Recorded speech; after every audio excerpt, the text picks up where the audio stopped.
Okay, great. Well, welcome everyone to our monthly prevention first Friday of the month webinars. I am so excited this month that our topic is emerging trends in alcohol, and we have Cassie, who is a national presenter and such an expert in this area, who is not only agreed to do this, but also has been super flexible in working with us with this being our first monthly webinar that we are doing in WebEx.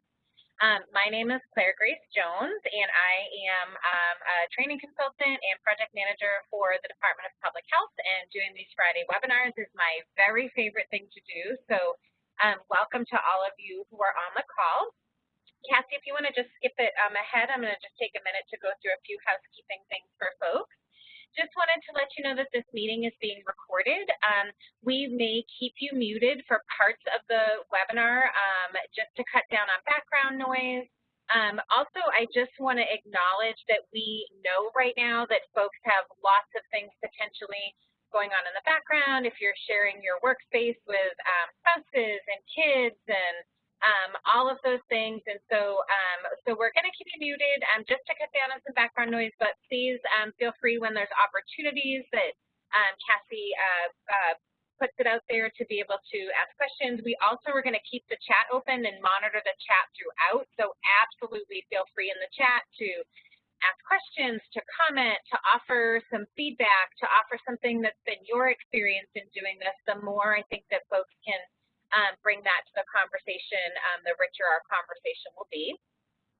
Also, just to let folks know that following the presentation, you'll get a PDF copy of the presentation and a link to the recording, as well as if Cassie should happen to mention any additional resources. Sometimes that happens as we go through a webinar that someone says, oh, and I know this other great thing that's not in there, but I'll be happy to share. I'll pull all of those things together along with your CEU certificate, and I will send them to you by email. It does take me usually up to about 2 weeks, sometimes even just a tad bit more than that. So please just give me a little time to get those out to you. But if you have any questions, feel free to email me. I put my email there, and it's on a contact slide at the end. Also, if for some reason you need it sooner, if you've got like certification coming up in like a couple of weeks and you need to make sure you get it, I'm always happy to get yours out a little bit sooner if necessary. Otherwise, we have more than 150 people registered for the webinar today, which I'm so excited about, and it's just going to take me a little bit of time to get all of those pulled together. And so, Cassie, if you want to just skip to the next slide. I am so excited about our presenter today. She's the Director of Public Policy at the National Alcohol Beverage Control Association, which is a trade association representing alcohol regulators. She has over 10 years of public health experience related to the regulation, enforcement, and marketing of alcohol. Prior to joining NABCA, Cassie was the faculty advisor at the Johns Hopkins Bloomberg School of Public Health, where she worked on both statewide and national projects implementing and assessing strategies to address excessive alcohol consumption. And so I just want to welcome Cassie, and I'm going to hand it over to her. Thank you, Claire. I really appreciate that. Well, I am also very, very excited to have this opportunity. I thank you, Julie, for inviting me to do this webinar. And I am originally from Nebraska, so just a neighbor state where I'm born and raised, grew up. So I just wanted to make sure I made that the Midwestern Plains Heartland shout out. So as Claire noted, I work for the National Alcohol Beverage Control Association, which is a national trade association representing alcohol regulators. And we were established in 1938. So truly shortly after the repeal of federal prohibition, our organization started.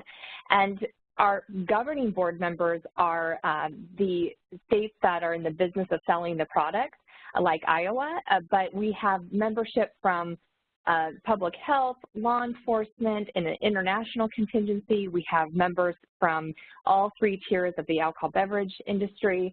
We have a very broad network of membership at our organization, but our primary governing board members are those controlled jurisdictions that regulate alcohol.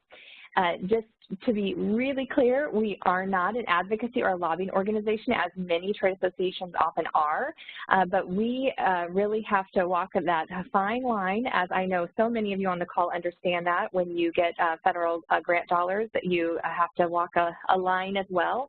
But we're not a beverage alcohol industry organization either.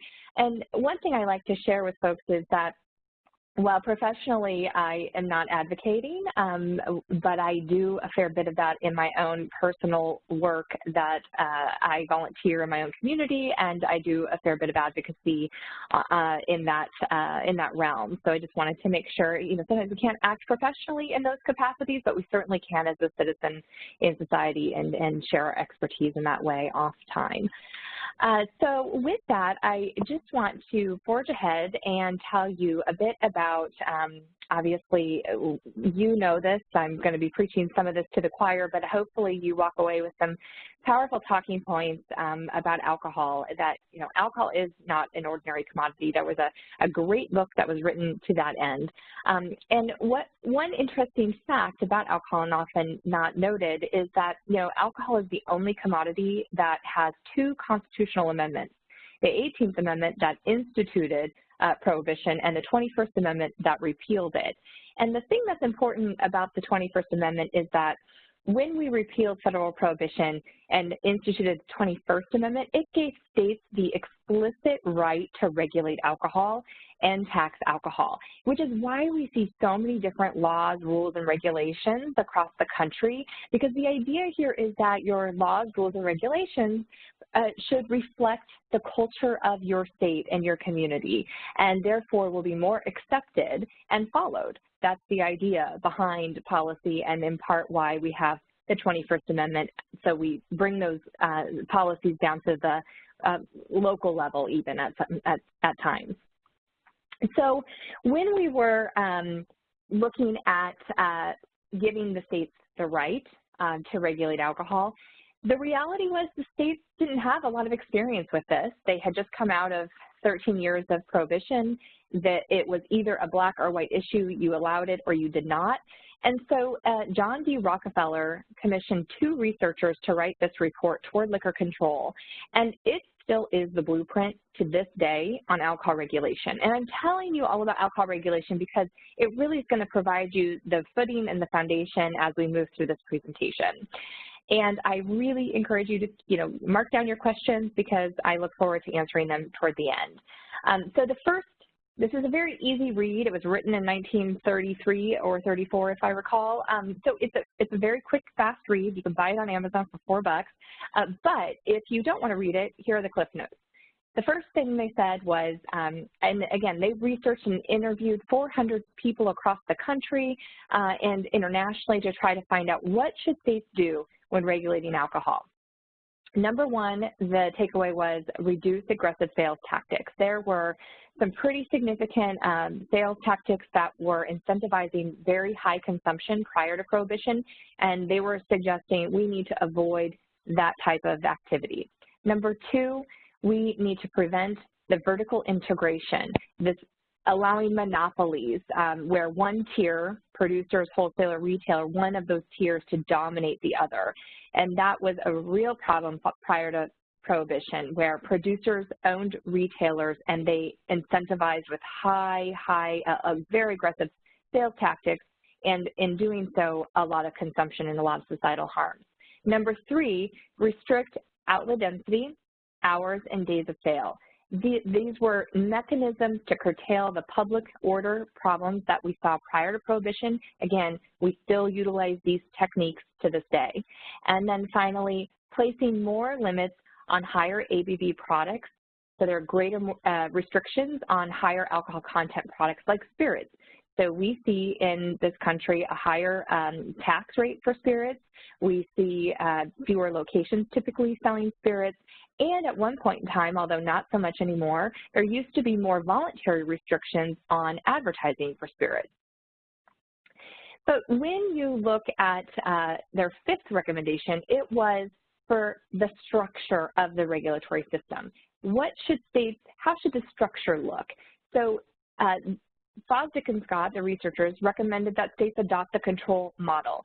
The idea was if the state is in the business of selling the product, and most of that was directed again towards spirits to curtail the profit-seeking motive that was pretty rampant before federal prohibition, that you would remove that motive for profit that might be driven by the private sector, and those revenues would go into the state budget and can go towards supporting the infrastructure of monitoring and enforcing laws related to alcohol. The other model is called a license system, and that's where the private sector owns and operates the sale of the product. So Fosdick and Scott recognized that the majority of states would not choose the control system model. However, that was their recommendation. It was their recommendation to adopt the control model. So about a quarter of the states, including Iowa, adopted the control model, where the state is in the business of selling the product specifically around spirits, although some states do it at retail as well. And then the other states adopted the license model. So where does that revenue go? I just wanted to take a little deep dive for a minute into Iowa Alcoholic Beverages Division. This is my member, like I said, trade association, so the Iowa ABD is our member.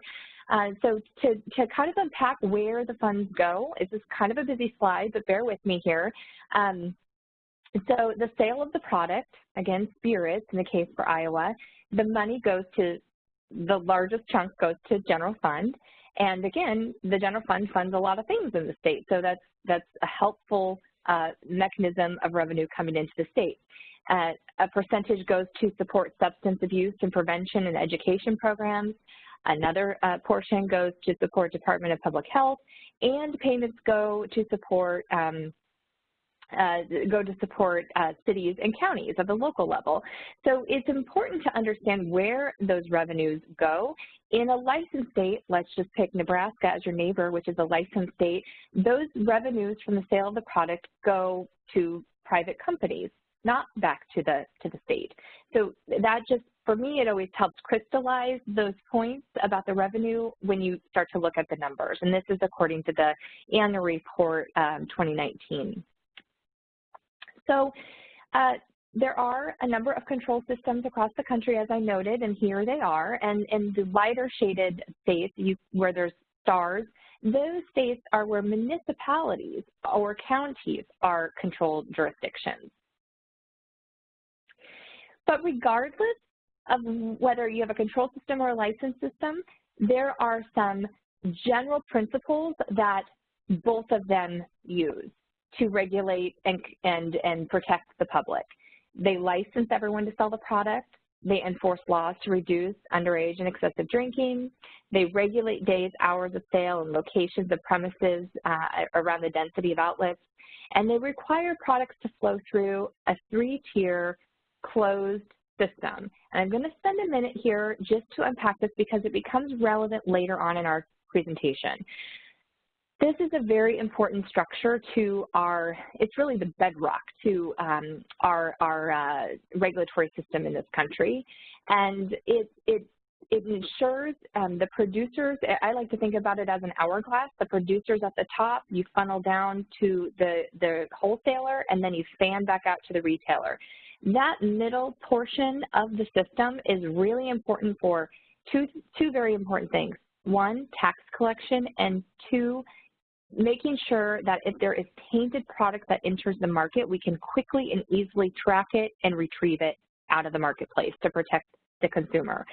Very important, and this system, this structure is currently in the process of being undermined. So we'll talk about that a bit more, but I wanted to at least talk for a moment about that aspect, this three-tier system. It really operates in the background. Most people don't even know it exists, but it's very much a fundamental aspect of regulation, and it's there to protect the public. So I also, as we embark on sort of the trends we're seeing, I want to just remind us up front, what are the pillars of alcohol regulation? And first and foremost, it is to protect public health and safety. That is in part why these systems exist, to protect public from the harms that we know can happen from the consumption of alcohol. It's also to ensure efficient tax and revenue collection. eliminating those unfair and illegal market practices that we saw prior to Prohibition, and balancing all of these many interests that are certainly in the mix here.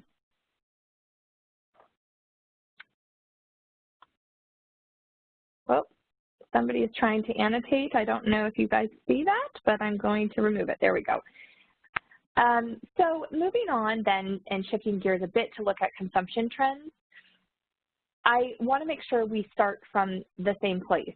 And the CDC defines excessive alcohol consumption, and that's the term I'm going to use throughout the rest of this presentation, pretty broadly.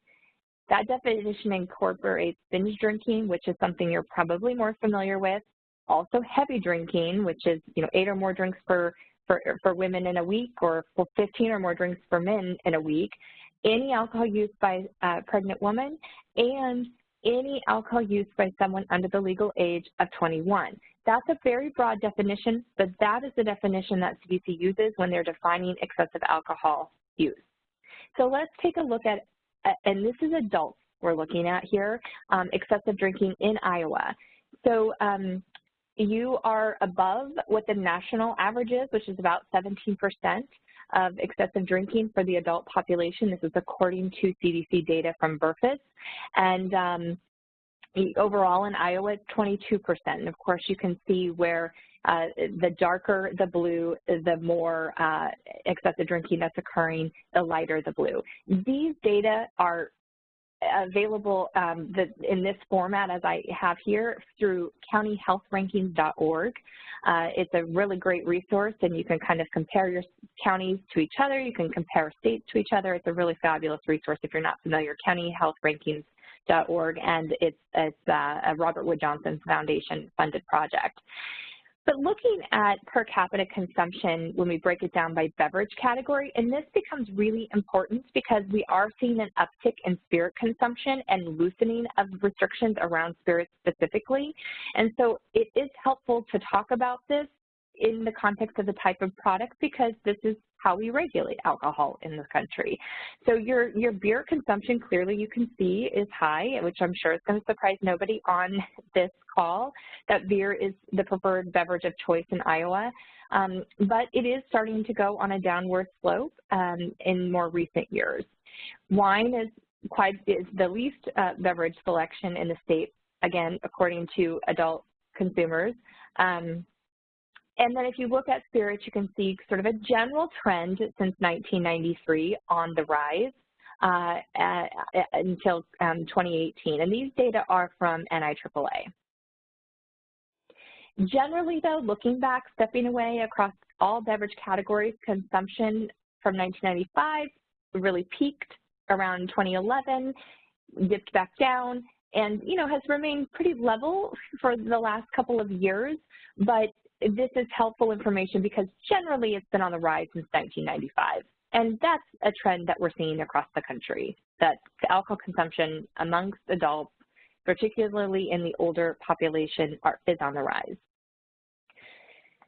So I like to take a moment to talk to folks about common myths I hear all the time when we're talking about alcohol consumption and when people think about strategies to address alcohol consumption, and it's a natural place we go is about dependence and those who have alcohol use disorders. And this is, again, from CDC, their stats. 9 out of 10 adults who drink excessively are not alcohol dependent. They do not meet the diagnostic criteria for having an alcohol use disorder. That is really important to understand, who is drinking heavily, who is drinking problematically in our states, and how is that impacting our communities, and how do you tailor interventions to address those heavy consumers. The other important note here is that 95% of the 88,000 average annual attributable alcohol-related deaths in the country are from those who are over the legal drinking age of 21. Only 5% are under the legal age of 21. Yet often, as we do prevention work, our focus is on young people. And it's important. That's the idea of prevention. However, the harms that are being impacted and adults are experiencing is vast. And we need to think about how to, at a population level, impact consumption rates and problematic drinking at that population level, which is what public health is all about. So I think it's also helpful to take a peek at who is drinking. So according to, again, a CDC study, they noted that half the adults in the country do not drink, which, you know, a lot of people don't know that. In the past 30 days, they did not report consuming alcohol. But the 50% who do drink, 2 in 3 exceed the dietary guidelines for what is considered moderate consumption. And moderate consumption is defined by the, oh dear, I just did something I shouldn't have done. There we go. It's defined by the U.S. Dietary Guidelines as up to 1 drink a day for females, not more than 7 per week, up to 2 drinks a day for men, not more than 14 per week. Very important to know, what do we mean when we talk about moderate consumption in this country?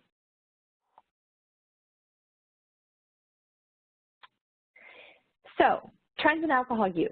And generally, as I think I've alluded to already, consumption is on the rise for women, older adults, racial and ethnic minorities, and socioeconomically disadvantaged. This is according to a study that came out in 2017. Emergency room visits have increased related to alcohol, 62% from 2006 to 2014, and alcohol-related deaths have doubled in this country, and I know that is true for Iowa, since 1999.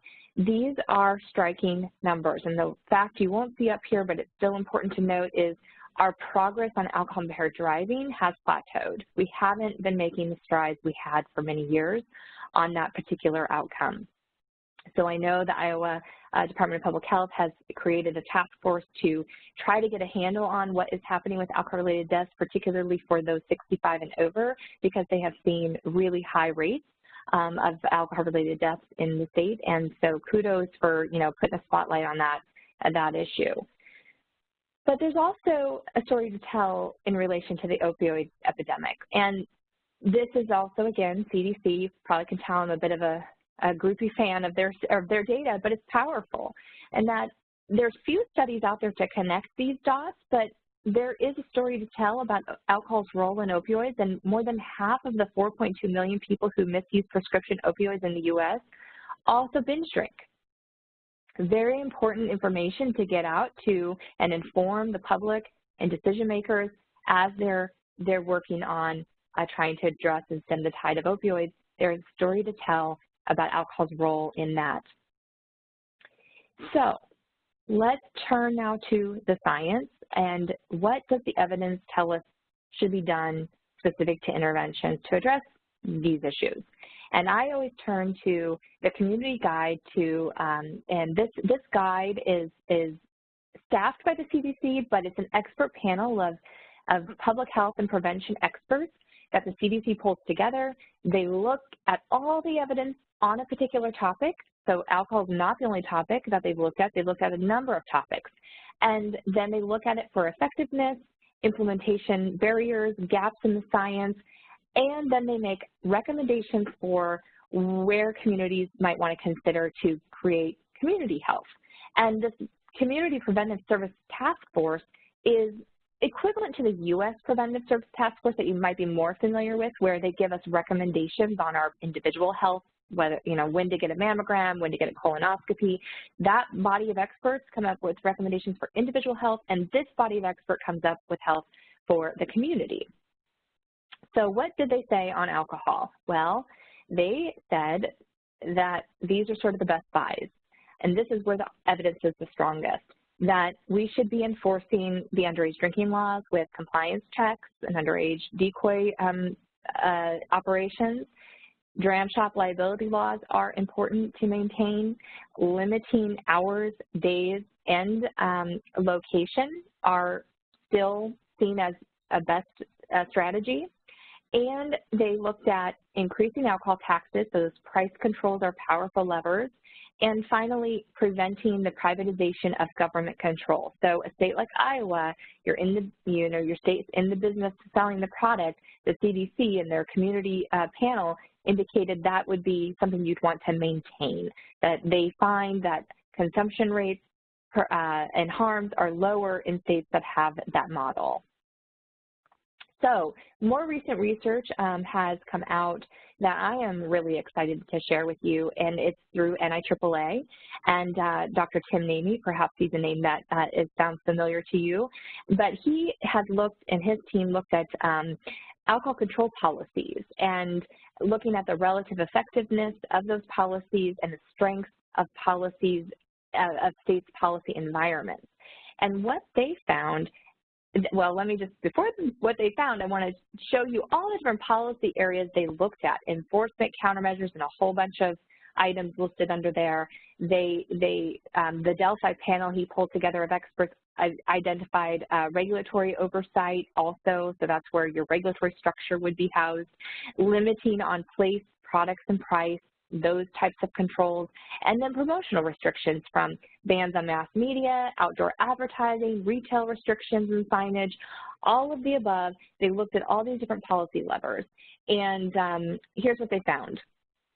They found that states, they looked at all those policies, they gave a state a score, and the higher the score the state had, the fewer harms they have found, a direct correlation between the two. So the higher alcohol policy score, or APS, you have, the fewer harms. Specifically, they looked at harms related to drink driving, binge drinking for both youth and adults, homicide victimization, and cirrhosis mortality. And so where do we see Iowa on the scale? And this is as of 2014, but Iowa is on the lower end of the scale in terms of its alcohol policy score.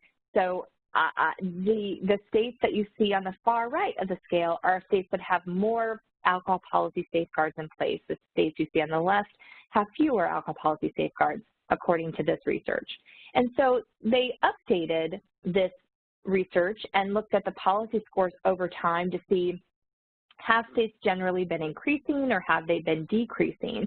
And what they found is that generally states are increasing their alcohol policy scores. So that's good from a policy public health standpoint.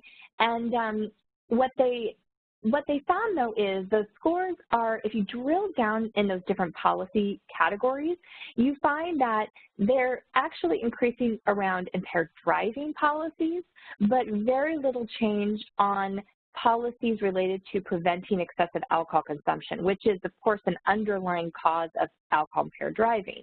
So that's just an important finding from this literature. And if you look at just your kind of region and the increase in score, so Iowa has had about a 25% increase in its alcohol policy score. Again, that's a direction that you would want to see, that this is becoming a safer environment according to the science, according to this literature. So that's powerful. In contrast to Kansas, that had a lot lower increase over this 20-year period. So now we're going to shift gears to, I think, what probably most of you might be most interested in on this call is policy and the regulatory trends that we're seeing. And I will just out of the gate acknowledge that there's a lot going on since COVID. There was a lot happening before the pandemic, but the changes that we're seeing, it's escalated quite significantly since the pandemic, and I'm sure you've seen those headlines just as I have. So, but before we dive into what's been happening, I want to just acknowledge this, and you can't see the source very well, but it's a Public Opinion Strategies poll from 2019 that the Center for Alcohol Policy puts out, and it looked at, the question was, and they do this every year, but they look at a myriad of questions to get a sense of, what people want, what the public wants legislators to focus on, and how do they feel about alcohol regulation in their state. And ultimately, this question, which concerns should lawmakers consider when setting alcohol regulations? And the response here, very important. So 56% of people responded that they should be focusing on reducing drunk driving. 43% looked and want them to focus on protecting health and public safety. 41% reducing underage drinking. They want them to prioritize and focus on that. If you go down to the right part of the chart, only 8% of people are concerned with lawmakers allowing more businesses to produce and sell more products, lowering the price, giving consumers more choice.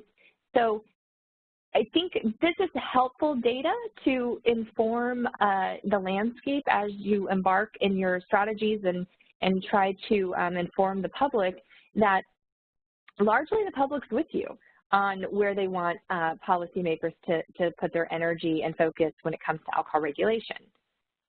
So, but we are seeing a lot of changes related to alcohol, and this is happening across all branches of government, from the legislative to the judicial, but more recently with COVID, we've really seen this come from the executive branch, where governors have been issuing executive orders.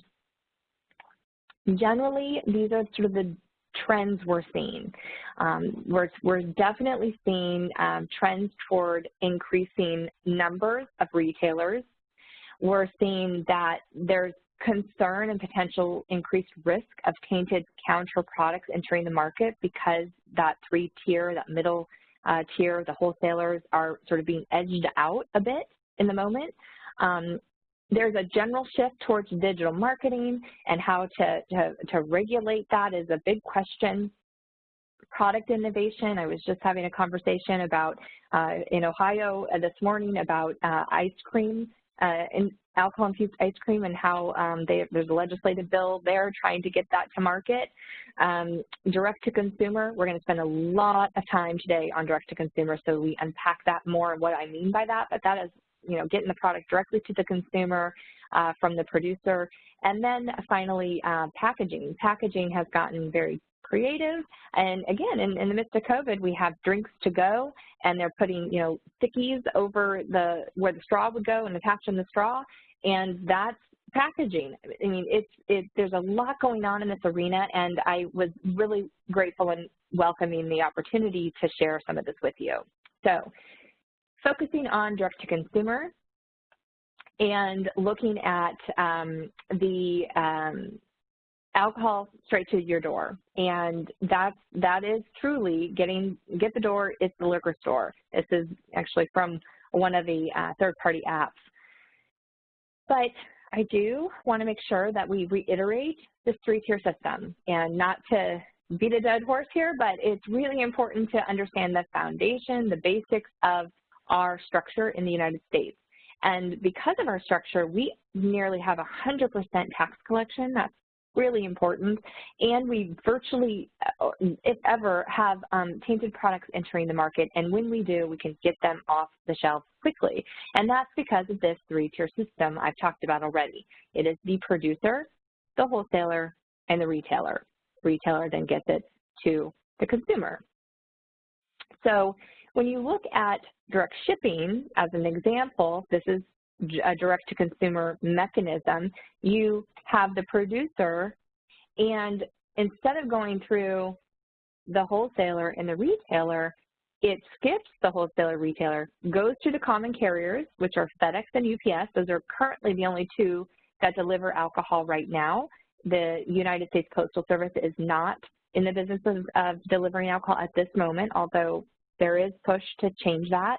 But these are the two most common carriers delivering from the producer and to your door, straight to the consumer. And this is according to the Stop Act report to Congress, where they indicated they assessed a whole bunch of different policies, and they looked at, this is 2017 data, so just keep that in mind. The 2019 report hasn't come out yet, but in this instance, they've indicated that you can clearly see the majority of the country permit some form of direct shipping of alcohol to the door, to the consumer's door. And if you look at it by beverage type, because again, this is how we regulate alcohol in this country. We treat spirits, beer, and wine a little differently. You can see that the majority of states that permit direct shipping are shipping wine, permit wine. A few allow beer and wine, even fewer allow beer, wine, and spirits, and a couple wine and spirits only, and then there are some where it's just not permitted at all at this point. Again, this data is a little dated, but this is the best we have at this point. So in Iowa, you are with the majority of the country in permitting wine only, although again, I recognize if you're really steeped in your Iowa policy, alcohol policy work, perhaps you know if that's changed. I don't, but according to 2017 data, it was wine only. Now shifting gears to look at home delivery through third-party delivery apps and online platforms. I just wanted to spend a moment here to contextualize what I mean by these phrases, because it gets thrown around a lot, and I think you're going to see it even more in time to come. So now you'll really understand what's happening when someone says home delivery. You have the producer, they are using a wholesaler to get the product to the retailer, and then the retailer is either through their own employees delivering the product to the consumer's home, they're using an online platform to facilitate the sale like Drizzly, or they're using a food third-party delivery app like Uber Eats, Instacart, or Amazon Prime. There's so many, I couldn't list them all here, but these are, I think we're all pretty familiar with them at this point. They then permit them to deliver the product to the consumer. In some states, they do require training for delivery drivers. Other states, they do not. It varies state to state. Some permit or license the driver, some don't. It just depends on the landscape in your state. So when you look at this from the 2018 report to Congress from SAMHSA, you can see that fewer states permit home delivery of the product. Fewer states permit that.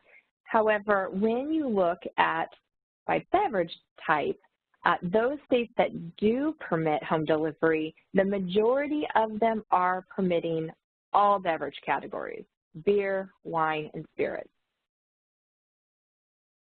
I wanted to share a little bit about what this landscape looks like, and I referenced that, you know, this policy arena is moving very fast related to alcohol, but it's moving even faster for direct-to-consumer type policy changes. So this is just in the sampling of the legislation that's being introduced every month. This is as of January of this year. The deeper the orange, the more legislation related to direct shipping, home delivery are being introduced in your state. And this is introduction. This is not passed, enacted, so that's important to note. This is just bills being introduced, but still relevant to show you just the activity that's happening on this type of policy. And when you look past the last 9 years, it's kind of helpful to see, specifically around this type of legislation, sort of when this type of legislation was peaking across the country. So in 2013, that was the height of introduction. I don't know about you all, but I would have just been moving to Baltimore to work at Johns Hopkins. I was not very familiar with this particular these activities. So that was really insightful to see that. And then it's kind of dipped down to 2016, and now it's back on the rise. And if we just take a peek at the last 2 years, and I did a kind of a focus box here for your region to see the direct-to-consumer legislation that's been introduced by state.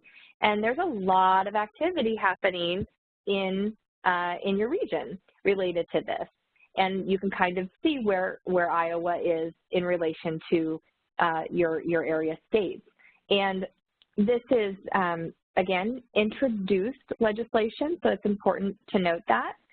Here is enacted legislation. This is the last 2 years enacted legislation. So if you look at your neighbor in Illinois, they have a number of bills that have actually been enacted. In Iowa, it looks like there have been 3, at least from our tracking. This is a service that we utilize to track legislation. So it's really, really helpful. It's called Leonine Focus. It's a service we pay for to track legislation specific to alcohol, although they cover a lot of different topic areas. So I think it's important to just take a minute to talk about some of the challenges that direct-to-consumer does uniquely raise to this issue. So, you know, clearly one of the questions that keeps getting asked, and we have documentation of the fact that there's a number of alcohol excise and sales taxes that are not being collected. And I'm going to have to just pause for a minute because my little puppy needs to be let out of the room and he's going to cry if I don't. So just give me 1 second, everybody.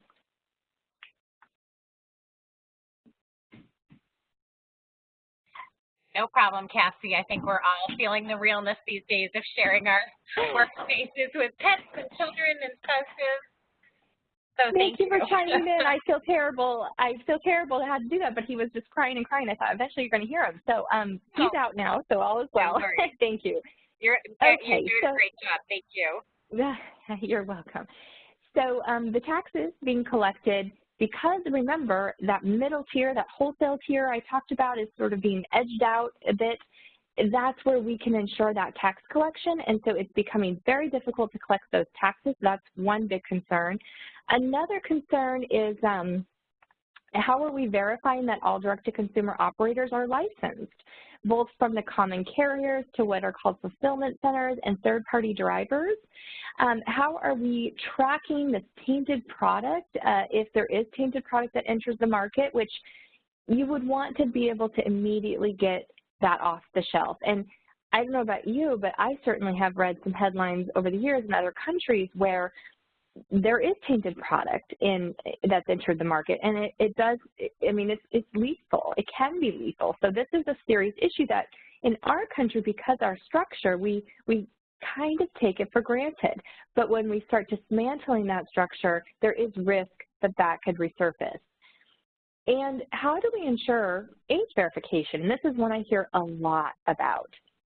How do we make sure that we know that UPS and FedEx are verifying the age of the person they're delivering the product to? How do we verify Instacart and Uber Eats and those drivers are trained to do age verification and to detect false IDs? These are really important questions that we have to be able to answer as we embark in this and expand the market. And what type of enforcement efforts are possible in this new market? Obviously, you've got to consider the time, the resources, are there best practices? I can think of one state I'm familiar with, North Carolina, as they were the legislature voted to give third-party delivery apps the permission to sell or to deliver the product. And so they pulled together a task force. The Alcohol Beverage Control decided to pull together interested stakeholders in a task force to look at how they should proceed forward in regulating that landscape. And the alcohol law enforcement went out and did undercover compliance checks. They rented an apartment, they ordered beverages, they had a minor decoy, and they videotaped it. And I've seen these video surveillance of these operations, and so did the task force. And again, task force had industry and public health at the table trying to figure out what kind of regulations should be in place. And what they found was it was fairly easy for young people to access alcohol. Sometimes people were overriding the system and scanning their own ID.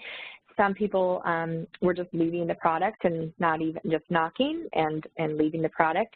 So, you know, training is critical, but then also how does enforcement get prepared to do underage decoy operations, compliance checks in this new landscape? How do they track what might be product coming in from another state through direct shipping, through FedEx, for example, to make sure that that person or that producer is permitted to sell in the state of Iowa, for example? And how do you ensure that the product isn't tainted because you're not going through the wholesale tier? How do you make sure you get that tax collection that the state is rightfully owed? Lots of questions.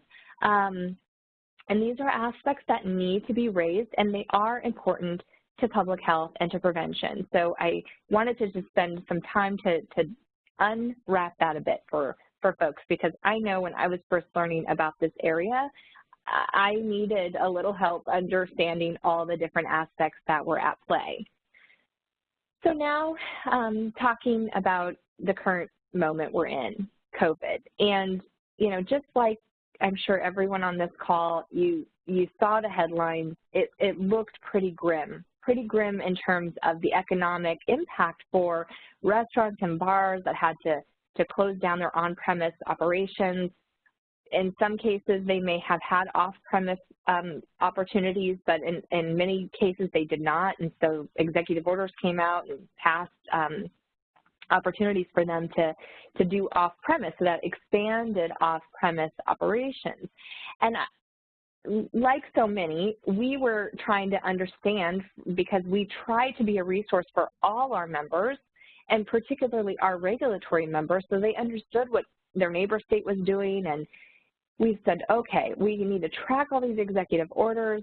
We need to try to digest what is happening, because these changes were coming, we know, by the hour in some cases. It was coming fast. And now we have changes coming to reopen that are coming at us very quickly. So we created a couple dashboards. I'm going to walk through and talk through the details that you can find on our website, nabca.org. It's right from the home page. You can get there, so you don't even have to worry about the breadcrumbs. But at nabca.org, we have a whole bunch of resources related to COVID around alcohol regulation, but specifically these dashboards I think are really helpful for people to understand what's happening in their state, and allows you to kind of compare what's happening in other states around you. So with that, I'm going to give you a couple examples of what those look like. So the first one you're going to see on the website is non-essential business closure. So initially, it was a little difficult to know which businesses were deemed essential. And so when you go to this dashboard, you can hover over a state and you can find how alcohol outlets were, which ones were deemed essential in your state. And you're going to hear me probably say retail channels.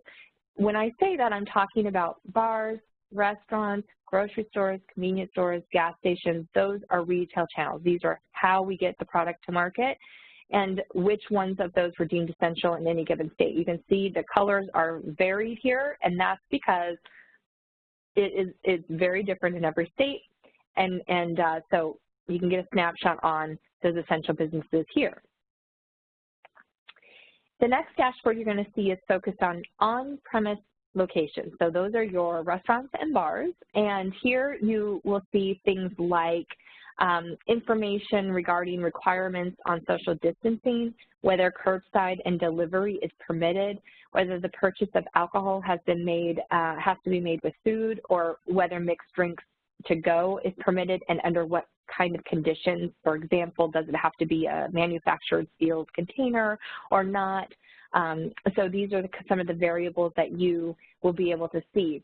We also included, though, because the Stop Act report was tracking this before COVID, whether a state permitted home delivery, we included that data in. So you can see how has this changed in your state post-COVID, or during COVID rather. We're not post-COVID. I know we're all anxious for us to be post-COVID, but while we're in the midst of this pandemic, but prior to COVID, was your state already permitting this activity?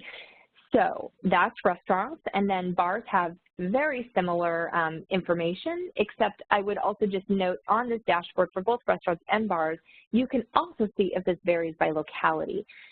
So localities in some jurisdictions, I know Wisconsin is one of them, where licensing even happens at the local level, and so it can vary even down to the municipality, to the county level. And so if it varied by locality, we indicated that as well. And so then we turn to the off-premise outlets, and I just have liquor up here because, again, we've talked about this earlier in the presentation, but liquor tends to be the product that we have more restrictions around, so I just pulled that particular dashboard out for this presentation. But on the upper left-hand corner, you can see beer, wine, and liquor. There are tabs for all three, and again, this is how we regulate alcohol in this country by the beverage type, and so we don't always permit all beverage categories in all retail channels. So to understand this dashboard, I'm just going to unpack it for you for just a minute, because how we categorize the states is important. We we first lumped retail channels into two broader categories for comparison purposes because it varies so much in every jurisdiction. And these categories are distinguished by whether the primary purpose of the retail channel is to sell alcohol, which is identified as a packaged alcohol store, or whether the primary purpose of the retail channel is to sell other goods and alcohol is secondary, and that would be considered a packaged food store. And this detail is in the description language of the dashboard, but that provides you some orientation as you look at these dashboards to look and see what is permitted by beverage category in your respective state and what was happening at any given moment.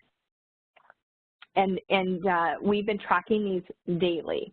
So you'll see a last updated on these dashboards with a date stamp, and every day we are, as a member of my staff, updates these dashboards because it is changing every single day. And we're about to launch a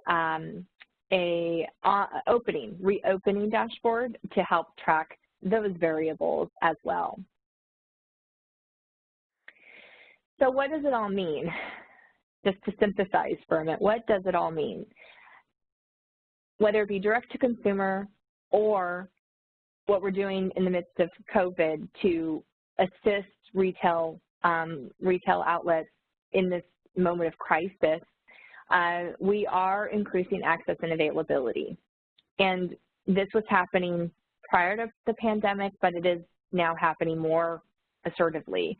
It's happening through executive orders, but it's now starting to happen through legislatures as well, if you're tracking legislative proposals. There are enforcement and monitoring challenges that we have to answer and address and raise those concerns that largely are not being discussed. And I have to give a nod to the National Liquor Law Enforcement Association. If you don't know this group, I encourage you to get familiar with them, nllea.org. They have a new member advisory they put out a couple weeks ago to remind alcohol law enforcement to stay the course, to stay committed to their charge of what they're there to do in terms of assuring public safety in the midst of this moment that we're in as access is expanding, and how do we ensure the public is safe.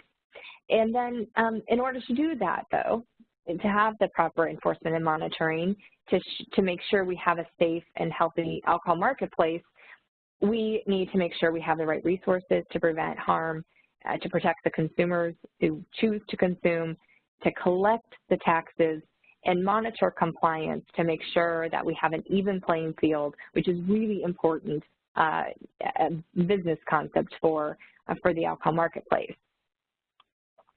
So I'm going to spend a minute or two talking about creating the rationale for alcohol regulation, because I'm hoping that throughout this webinar and your interest in public health and prevention, you're armed with some powerful talking points to understand where we came from, why we have the regulations we do on the books, what are the current harms that we're facing that are on the rise, and ultimately what is the policy arena, and we are rolling back controls. And so in that moment, it's really important that we understand and create sort of this rational nexus between, and we demonstrate using data, research, and expertise to look at the effectiveness of alcohol policies and regulations in your respective states. Because there was a U.S. Supreme Court case that happened in June of 2019, and it was a case specific to Tennessee, but it had implications, as they often do, for other states, and that was around residential requirements. And this pertained to whether you needed a presence requirement to sell the product in the state. And I won't bore you with all the details, but ultimately, what ended up happening in that particular case was that justices said, you need to prove it. If you are claiming this regulation you have on the books is to protect public health and safety, then show us. You can't just say it. And how you show it is through data and telling that story about the harm and the relationship between that rule and regulation to those harms. And that bridge is so important. And that's where public health excels in that surveillance of those harms and understanding those nuances. So we have to be able to connect those dots to prove the case for why we have the regulations we do on our books. And if you can't, as was the case in the Supreme Court case, then you lose them. And because of that particular case, there are residential requirements for licensures that are being taken off the books today in many, many states because of that rule. So it is really important, because if you find that you can't substantiate the rule or the regulation, what ends up happening, it looks like a state is protecting one sector of the industry over another, and that is a violation of the Dormant Commerce Clause. That is a problem. So I won't bore you with all those legal details, but I think it's very important to understand the importance of data and the research and connecting it to regulation to make the case for why we have it in the first place. And so my charge to you all is that as you do your awareness and engagement activities, that you look to monitor the landscape of the policy landscape, that you engage in these policy discussions, that public health, you need to bring that perspective to the conversation. It's a rare occasion you get asked to come to the table. You often have to kind of, ask to go to the table yourself. And I would encourage folks to do that, because the public health and prevention perspective is extremely important in the context of these dialogues in states, and perhaps more now than ever, because again, what we're seeing is a very big shift to push for dismantling of controls we have. Identifying and collecting data to support that prevention aspect, that's also very important. And then finally, encouraging other stakeholders to join you. I was on a call, as I mentioned, about Ohio recently today, and there was somebody on from the Suicide Prevention Foundation, there was somebody on from gambling, there was somebody on from the Prevention Network, and it was a good group of people who were coming at the issue related to alcohol in a lot of different ways. And that is good to diversify your coalition. And then finally, supporting enforcement. And I've mentioned it a couple of times, but the reality is NLLEA, the National Liquor Law Enforcement Association, had a report that they did with NHTSA in 2005, and they noted then that alcohol law enforcement resources were dwindling, and that's only continued. So as we look to expand the marketplace into direct-to-consumer, home delivery, direct shipping, and curbside delivery now, or curbside pickup rather, these new settings could increase demands on law enforcement. And if we're going to monitor them effectively to ensure we have a robust and compliant marketplace, they have to be able to do their job. So supporting them, knowing those challenges they're up against, but also encouraging innovative approaches. So I like to share the story of a case in Vermont that I'm familiar with. The chief of liquor enforcement there came up with the brilliant idea of pulling in a whole bunch of different data sources: compliance check data, past violation history, drink driving data, consumption rate data, pulling all this data into a tool that informs his inspectors real time to know where they're most likely to see violations. And their point in doing this is to help retailers better understand the laws and perhaps address pitfalls that might be happening to bring them into compliance, to keep them operational, but again, keeping a safe environment.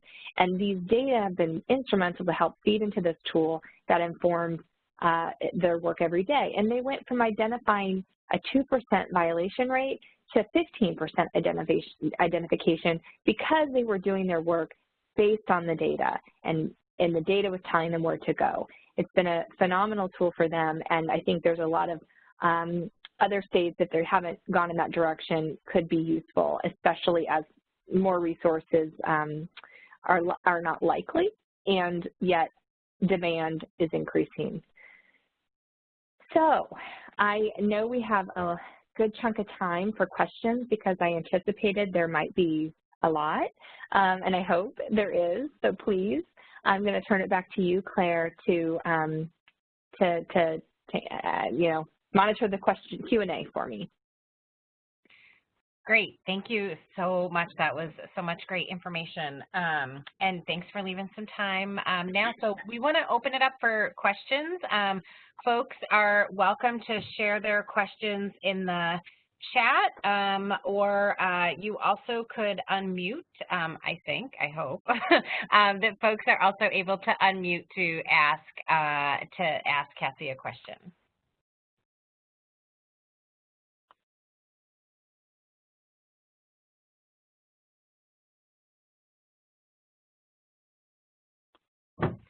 Come on, guys. Cassie, make sure we leave lots of time at the end for good questions. Oh, go ahead. Somebody's distracting. Go ahead.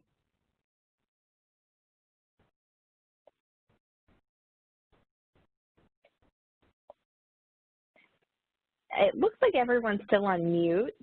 Claire? I believe that, Rick, maybe you could jump in. I believe folks should have the ability to unmute themselves by just clicking on the red.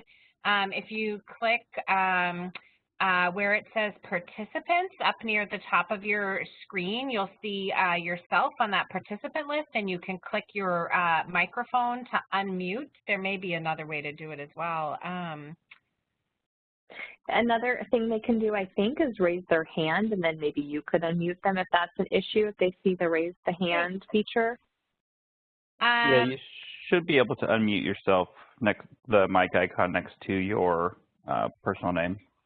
Great, and someone has shared with me in the chat that they don't see that option to unmute, that it's disabled. Several people are saying they can't unmute themselves. So is there a way as hosts that we can enable that for them? Any one of us as an administrator, if they raise their hand, we should be able to unmute those people. Okay, so so for folks, if you again, so if you click on that participant, and I think it's located, for me, I can see it up at the top of my screen. It says I'm viewing Cassie's desktop, and at the top of the screen it says participants. If I click on that, it brings up the list with all of our names on it. And on the bottom of that box, you can see there's a little hand, and if you raise your hand, we are happy to go through and click to unmute you. And then someone else asked a question just right in the chat box. So in that same kind of pull down menu, there's a box there's a little icon that says chat, and if you click on that, it'll pull up a chat box, and you are welcome to also share your questions there. And we actually do have a couple questions, Cassie, already coming in through the chat. So let me ask you those, and then we'll get to folks that have their hands raised also. So someone has asked, what do you think the force is behind skipping over the retailer?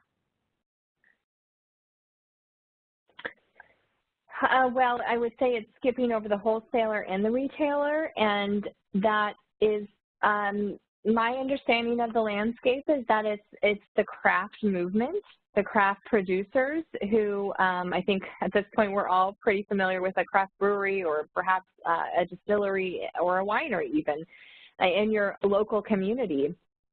These are people who might have started their business in their garage and then eventually got popular, and here they are having their own, you know, they've grown.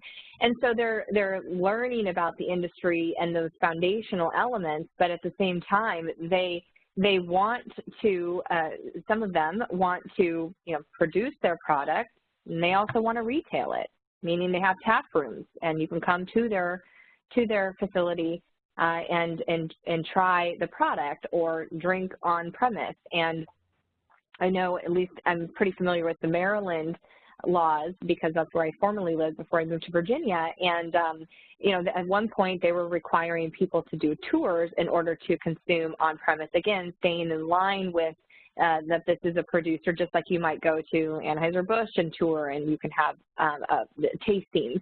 But that has sort of evolved into almost full-blown restaurants inside these establishments where they're, you know, definitely a different, certainly not just a producer in the traditional sense that you might think. So that shift is being driven in large part from the craft movement of small producers and wanting to have their product on their premise consumed.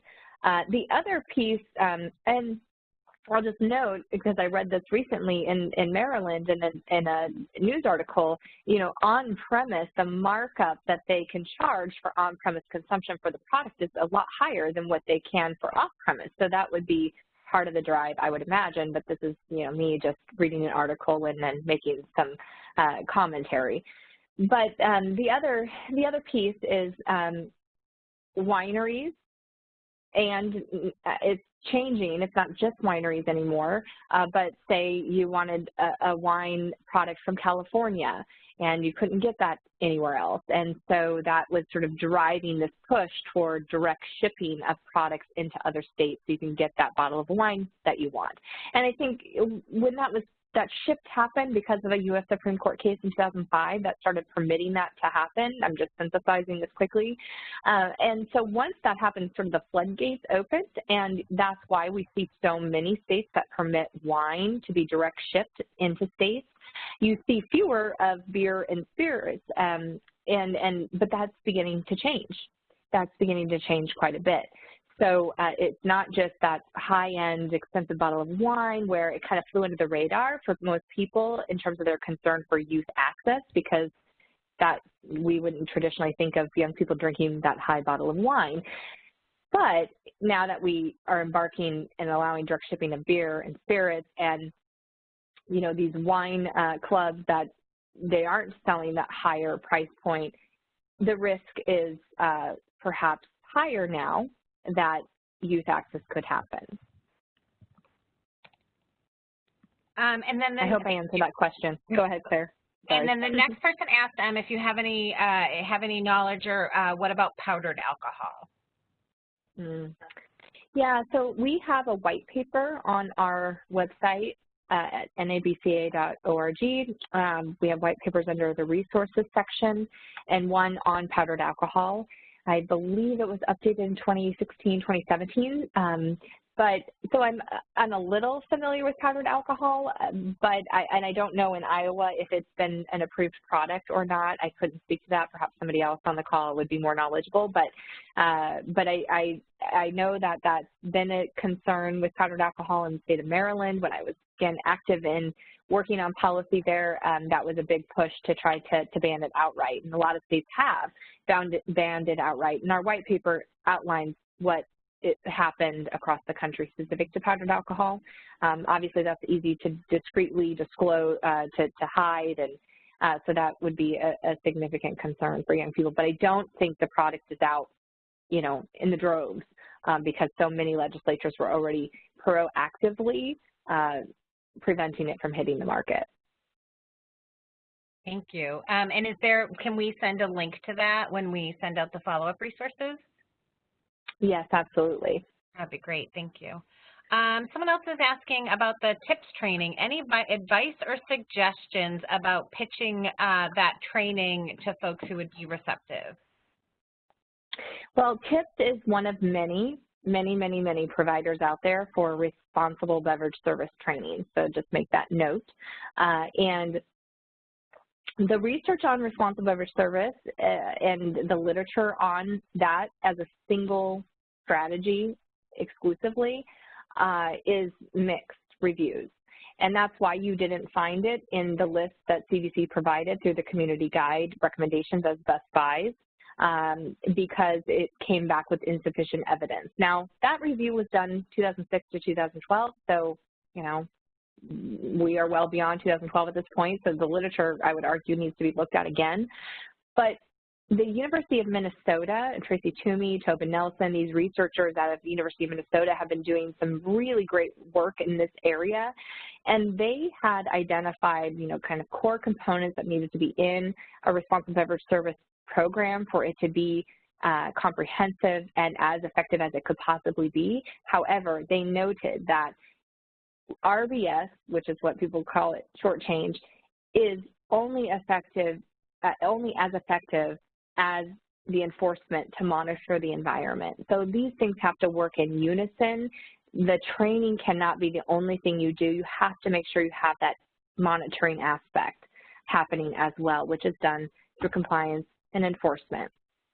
So it's those two things combined that can make it very powerful, but RBS all on its own, it just doesn't quite do what it could do if it had the complement of that monitoring component.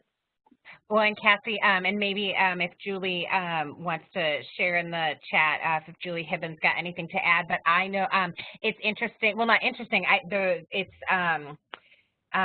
You're saying that actually when we've looked at evidence-based practice in Iowa and when we've looked for different projects about which strategies are allowable, we actually do couple those together, that if you're going to do responsible beverage server training, we often then will require that compliance checks and enforcement, working with enforcement goes hand in hand. So that's helpful to hear that the research, obviously like we did our research to support that as well.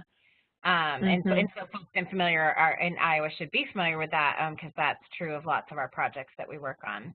So I'm looking to see if anyone else has anyone has their hand raised, and I don't. So if you'd like us to unmute you to ask a question, please feel free to raise your hand.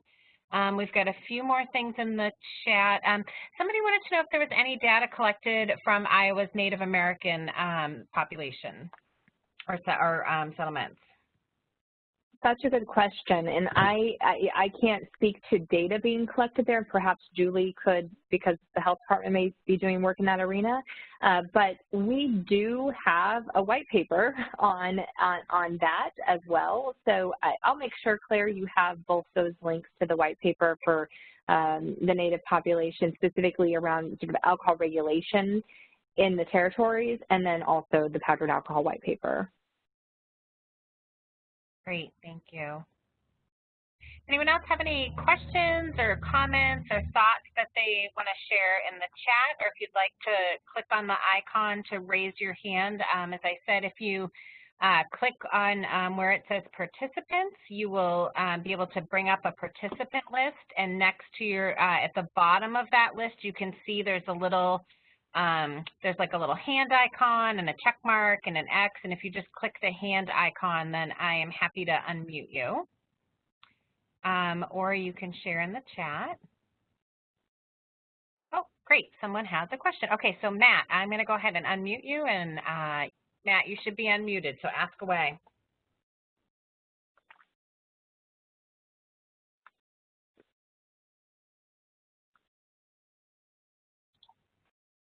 I think, go ahead, Matt.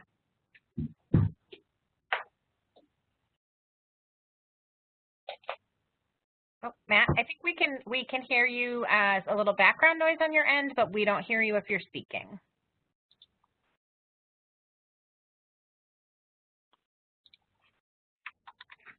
Okay, I'm going to go ahead and mute Matt, but I'm going to, Matt, go ahead and raise your hand again. Let's see if I put your hand back down. This is so fun to learn all these features of a brand new system live with 115 people. So Matt, if change your icon to something else, to the green arrow, if to the green check mark, if you would like me to unmute you again. Anyone else want to try to get unmuted and to ask a question? Otherwise, if you want to share your question in the chat, we're happy to have some. This is a great opportunity for us to get to ask questions and have some good conversation. Someone did just share in the chat. Very good, informative presentation, which I would absolutely echo. Thank you. Here. Well, while folks are still thinking, let's go ahead and just go through the next couple. I'm happy to go through the next couple of slides. Cassie, if you don't mind toggling through. Just a reminder to folks, following the presentation, I will make sure that everyone gets a PDF copy. The additional resources that Cassie has mentioned, you'll get a link to the recording. I also will make sure you get your CEU certificate. Please just give me about 2 weeks, sometimes just a little bit more than 2 weeks to put those together. If you need it sooner, just send me an email. I'm always happy to accommodate if someone has a kind of more pressing reason that they need it. Otherwise, it takes me just a couple of weeks. And then on the next slide, I just wanted to let folks know they're welcome to contact me. I work just very, very part-time at this point for the department. I'm doing some training, consulting, and project management. But this monthly webinar series is the main thing that I do and my favorite thing to do. So if you have thoughts or suggestions or you want to reach out to me for any reason, please feel free. Also, if you've got follow-up questions for Cassie, I'm happy to send them her way if you reach out to me. And then I also wanted to let you know that next month, because of the holiday being on the 4th of July holiday will fall on Friday the 3rd for most people. So instead of the first Friday of the month, we will be holding our monthly webinar on the second Friday of the month, so July 10th. And we have Angie Asa Lovestead, who's going to be presenting for us on how to virtually engage coalitions, and so how to really work on what your coalition meeting looks like and how to do prep beforehand to ensure people can come into that virtual space, and then how to manage that virtual space with folks so that you can have a really productive and engaged opportunity for your coalition throughout this time. And everybody that attended today or folks that have attended our past monthly webinars will get that flyer emailed to them directly, if not this afternoon, the beginning of next week, with information about how to register, and then we'll also post it on Your Life Iowa. And then lastly, I just wanted to say to folks that we absolutely appreciate and utilize your feedback for these webinars, and I'm not sure if that link is going to be clickable for folks on the screen. So and you all, those of you who know me know that I can't talk and type at the same time. So when I'm done talking, I'm happy to post the link also in the chat. I would love it if when at the conclusion of the presentation, if you can even just do it right now. It should take just a couple of minutes to provide us just some brief feedback that helps us make these even better. And what was the last thing I wanted to say? I think that was it. And now I have talked so much that we have a few more things in the chat. So we have a couple folks just saying they appreciate the information. Thanks for the webinars. And then we do have someone that said, let's see, the likelihood of the beer tax increase.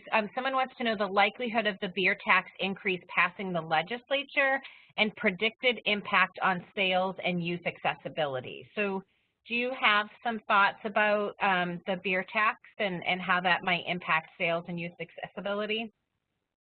I'm guessing this is a specific question for Iowa. And yes. I did see my colleague Jennifer from AC4C in the, I don't want to call her out, hopefully she's still on, but she'd probably be far better to speak to that than I would, because I am not up to speed on what is happening with Iowa's beer tax in the legislature. So can I pass it over to Jennifer Hussman from AC4C or any other representative from AC4C to speak to that, because I know that they're certainly active on that. So Jennifer or anyone else from AC4C, are you comfortable? In this current day and age, I do not like to unmute people unless they've explicitly said go ahead, because sometimes folks are balancing multiple responsibilities at once. So Jennifer, do you want to let us know in the chat? Oh, great. She says yes. So Jennifer, I am going to unmute you and go for it. Hi, can you hear me? We can. Okay. So would you repeat the question? Sorry, I did have a phone call come. I'm kind of half listening at the same time. So, and you heard it was about beer tax, and who was it that was asking? So somebody from in the chat that had sent the chat just to me had said they were curious the likelihood of the beer tax increase passing the legislature. And then the second part of that is the predicted impact on sales and youth accessibility. Okay. Well, we just we didn't think it was possible much this year at all, but now with the COVID situation,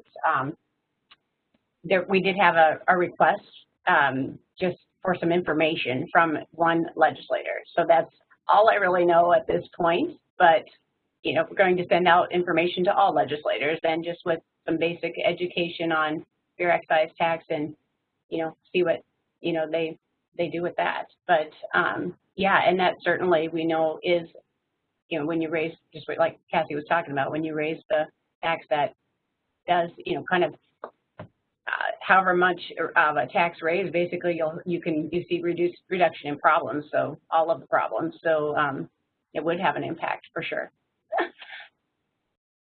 How's that? Did I answer the question? Yes, thank you.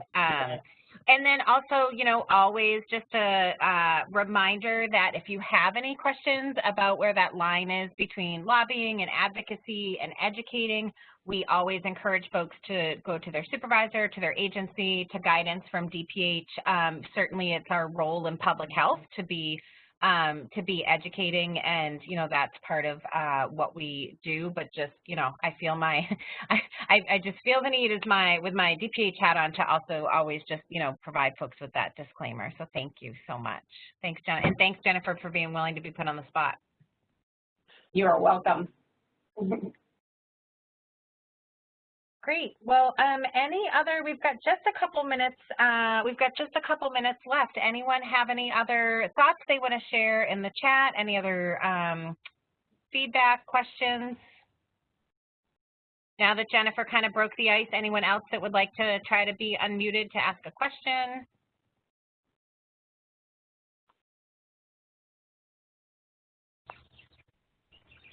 Oh, shoot. So someone is asking, is the worry about underage folks ordering alcohol online anecdotal? Are there any readings that you would recommend on this? Great question, thank you. Yeah, I really appreciate that question.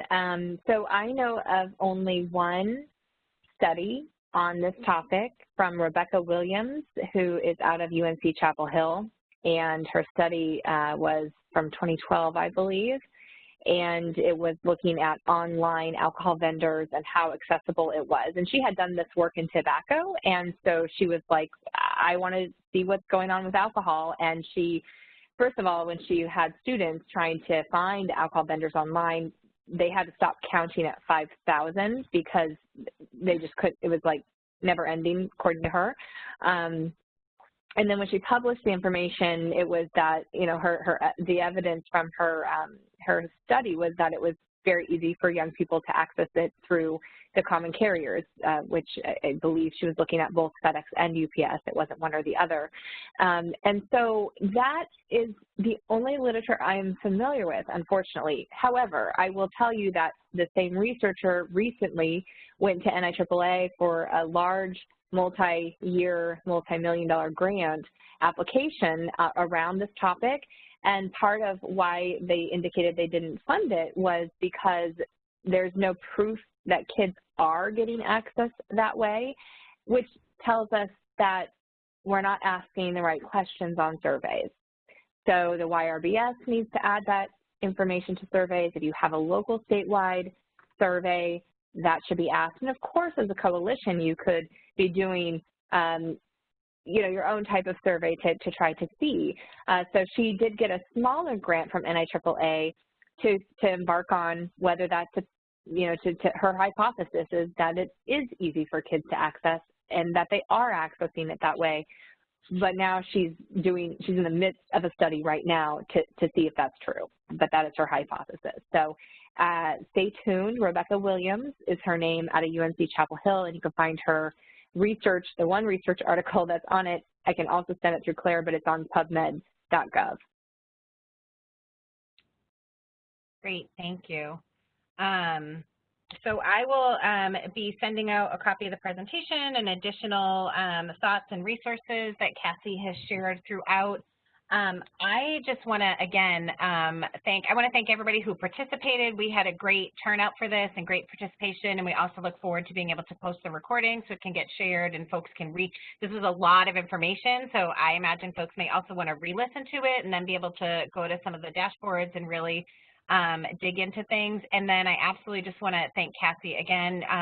She seems to be a much in demand speaker, obviously, and so we were so fortunate that she could make some time to come and speak specifically to us and tailor her presentation to being able to really focus with an eye to what's happening in Iowa. And I also appreciate her flexibility in bearing with us, such a pro, and so I really appreciate that, Cassie. And Just want to close by saying thank you and that I hope everyone has a great weekend. Thank you, Claire. Thank you, Julie. Thanks, everyone, for the opportunity to speak and spend some time with you. Appreciate it. Take care. Bye-bye.